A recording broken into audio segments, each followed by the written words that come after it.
कल्पना भी नहीं थी कि कांग्रेस पार्टी में मेरा स्वागत और सत्कार और मेरे को इतना प्रेम मिलेगा जैसे घर में कोई नन्हे नए मेहमान को मिलता है।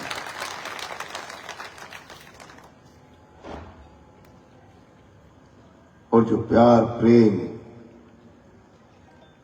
जो इस पार का आप में देखने को मिल रहा है, इस पार किंग कांग्रेस में हो रही है फ्यूज बिरला जी के उड़ रहे हैं।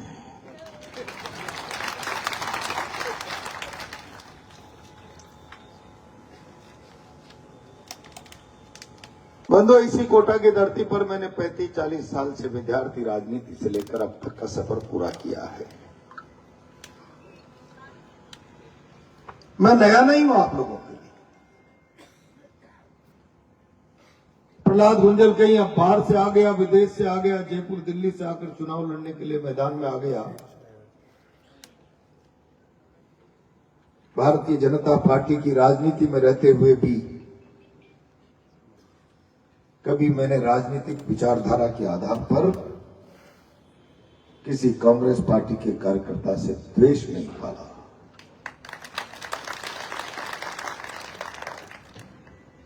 और उसी का परिणाम कि जब मैंने इतने लंबे समय में दो बार सत्ता पक्ष का विधायक रहते हुए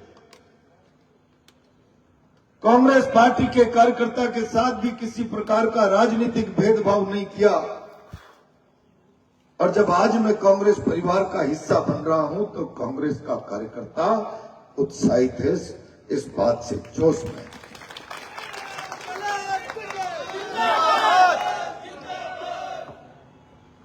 अभी मैं जहां भी जा रहा हूं कांग्रेस पार्टी के लोग मंचों से एक बात कहते हैं, अब तो हमारी पार्टी है। अभी विद्या जी ने भी कहा पहले मैं अकेला लड़ता था, अब तो और मजबूत आदमी आ गया। जहां भी जाता हूं इस भाव के साथ एक एक कार्यकर्ता उत्साहित होकर जोश से स्वागत और सत्कार करता है। हमको एक फकीर मिल गया। मैं जिम्मेदारी के साथ कहना चाहता हूं कि ये जो धारणा समाज में बनी है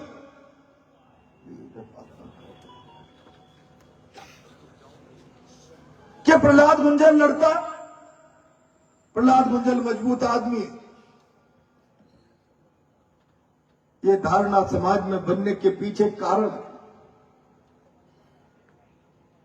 मैं कल जब केशवराय पाटन से चला 5:30 बजे मुझे सुल्तानपुर पहुंचना था।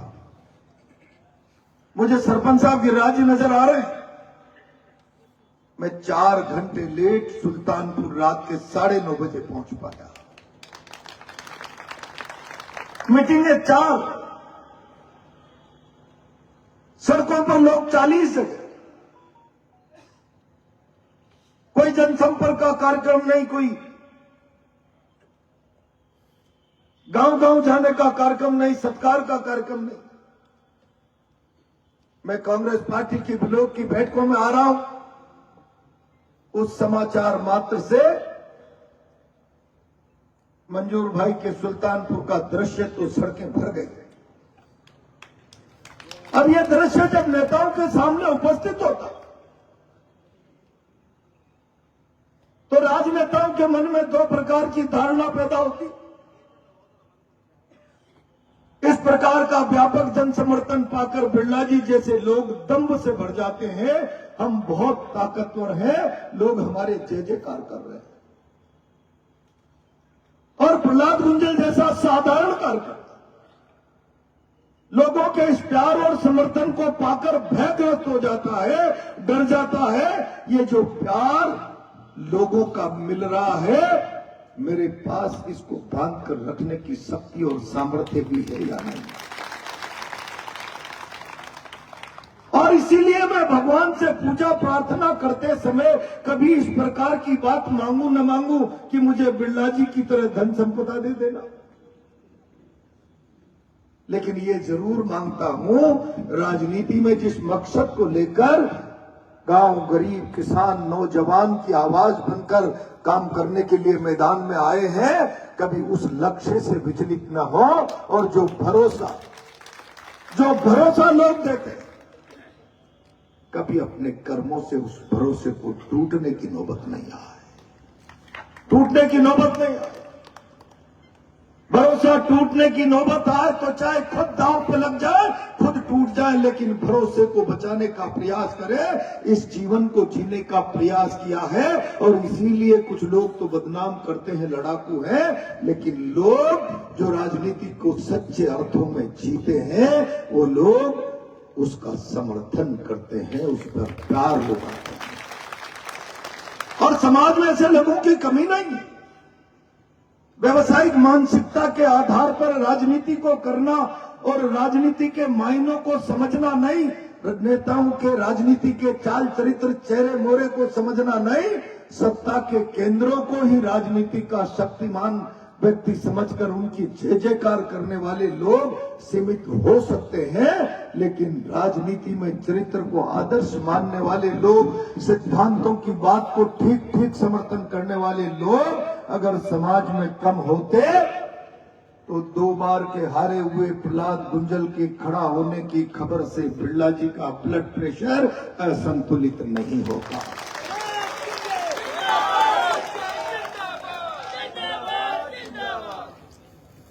मैं आज राष्ट्रीय मुद्दों की बात आपके बीच में नहीं करूंगा। मैं कांग्रेस पार्टी के कार्यकर्ताओं को इस बात का भरोसा दिलाना चाहता हूं।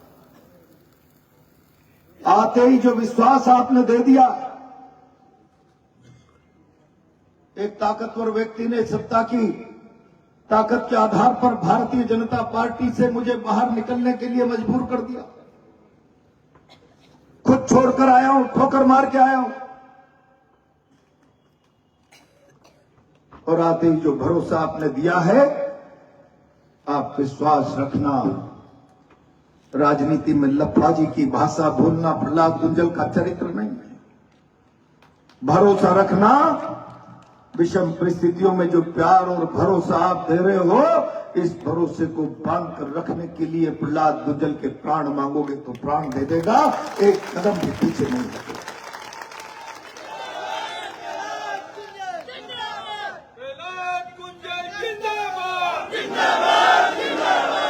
मौजूदा राजनीति में सबका चेहरा मोहरा खराब हुआ है। मीडिया के लोग कब किसके बारे में क्या क्या कहानियां बनाकर लिखते रहते हैं, लेकिन मैंने सदैव अपने आप को ठीक रास्ते पर चलने और जीने के लिए तैयार करके रखा है।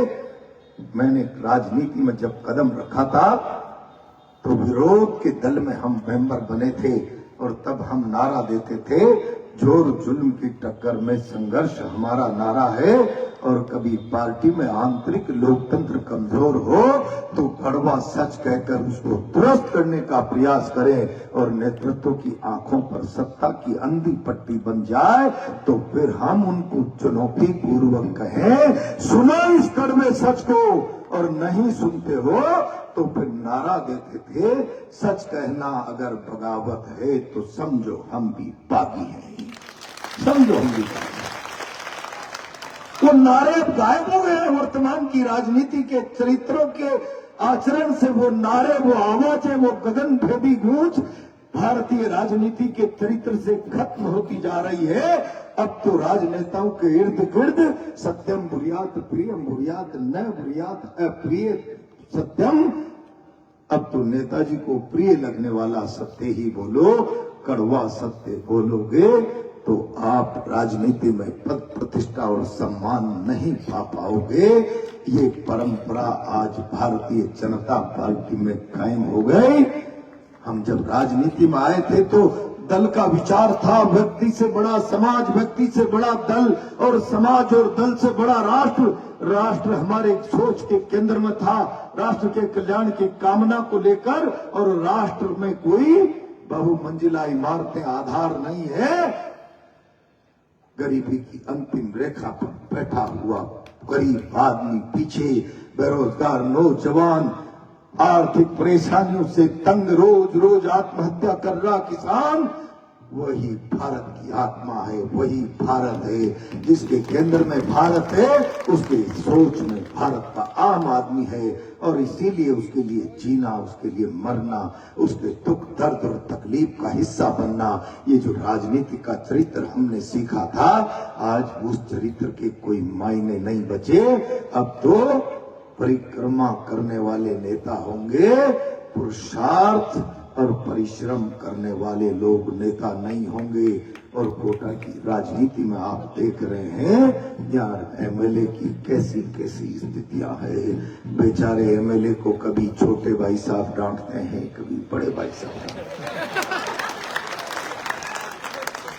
सच मानना, जिस रोज मुझे विधानसभा के टिकट के समय अमित शाह जी और जेपी नड्डा जी ने बिरला जी से समझौता वार्ता करने के लिए भेजा था, आखिरी दम तक अड़ा रहा। मैं किसी की मिजाज कुर्सी करके टिकट लेने के लिए राजनीति में नहीं आया हूं। तब पार्टी ने तय किया था दिल्ली में 2 बड़े लोग वार्ता कराएंगे, और मीडिया आया तो कहा जाएगा ये इस पार्टी की सेंट्रल लीडरशिप ने समझौता तय किया है, न कोई छोटा होगा न कोई बड़ा होगा। मुझे दिल्ली बुला लिया और षड्यंत्र पूर्वक इधर आ गए और कहा यहीं भेज दो मिलने के लिए। तब भी मैंने जिल्लत महसूस की थी, और मैं जिल्लत महसूस करने के लिए राजनीति में नहीं आया। मैं सदैव भगवान से कहता रहता हूं कि मुझे जब भी दे स्वाभाविक मौत देना। राजनीति में नेता सुबह कुर्ता पजामा पहनकर क्लब का जिंदा होते हैं और दिन भर में 10 बार अपमान के घूंट पीकर मरते हैं, रात को सो के सुबह फिर वापिस जिंदा होते हैं। प्रहलाद गुंजल को ऐसी जिंदगी मत देना। इससे नौबत आई तो प्रहलाद गुंजल लड़ जाएगा, फिर जाएगा, चाहे कुछ भी हो जाए, लेकिन इस प्रकार का अपमान का घूंट बहुत मुश्किल से बर्दाश्त कर पाएगा। तब आप कल्पना कर सकते हो कि मैं संदीप और हीरालाल जी की तरह बिरला जी की परिक्रमा करूं, और इसीलिए ठोकर मारकर आ गया। ठोकर मारकर, जब मैं ठोकर मारकर आया तो कांग्रेस पार्टी ने मेरा हाथ पकड़ लिया, और मैं आज आपको वचन दे रहा हूं, इस समय तुरंत हाथ पकड़कर मुझे पार्लियामेंट का टिकट दे दिया, और वार्ड से लेकर संभाग स्तर तक का एक एक व्यक्ति कांग्रेस पार्टी के प्रदेश और केंद्र के नेतृत्व पर भरोसा व्यक्त कर रहा है, समर्थन कर रहा है। मानो मुझे इतना ऋणी बना दिया, अब मेरा जीवन आपके लिए समर्पित है। मेरा जीवन आपके लिए समर्पित है, इतना ऋणी बना दिया। और आज मैं आपसे कहना चाहता हूं, अभी चुनाव के समय लोग प्रयास करेंगे कुछ हल्ला गुल्ला पंगा हो जाए, आपको डरने की जरूरत नहीं। चुनाव के बाद कोई आपको छेड़छाड़ करने की कोशिश करेगा तो हम सब लोग मिलकर दांत खट्टे कर देंगे। मैं इस बात की गारंटी दे रहा हूं। बहुत ताकतवर व्यक्ति है। 5-7-10 दिन पहले तो कहते थे 5 लाख वोटों चुनाव जीतने वाला। आज त्यागी जी कह रहे थे कि आजकल तो ये कहने लगे 5 से ही जीतेंगे हम, 5 वोट से। अभी एकदम 5 लाख से 5 वोट पे तो आ गए, और वो 5 से भी कैसे जीतेंगे? मोदी का मुखौटा, सौभाग्यशाली है राम के मंदिर हमारे सामने बन गया। राम के नाम और मोदी के मुखौटे पर 5 वोट से जीतने का सपना देखने वालों, कान खोलकर सुन लो, ये शहर अंधा नहीं। मैंने देखा कई बार, मैं आज कई घटनाओं का जिक्र नहीं करना चाहता। राजनीति में जब जब दमन होता है, जनता अगर दमन का विरोध करने के लिए सड़कों पर नहीं उतरे, लेकिन उसको उचित अवसर मिलता है तो फैसला उचित सटीक करती है। आ गया वो समय, पिछले 5-10 सालों से कोटा शहर भारतीय जनता पार्टी का दक्षिण का एक एक व्यक्ति, एक एक कार्यकर्ता पानी थे, लज्जित है, जन्नत की जिंदगी जी रहा। जन्म मरण प्रण करण कोई भी पोस्टर लगाएगा तो पहले माथे पे छोटे बड़े भाई को बैठाएगा। का फोटो नहीं होगा तो पार्टी में उसको पद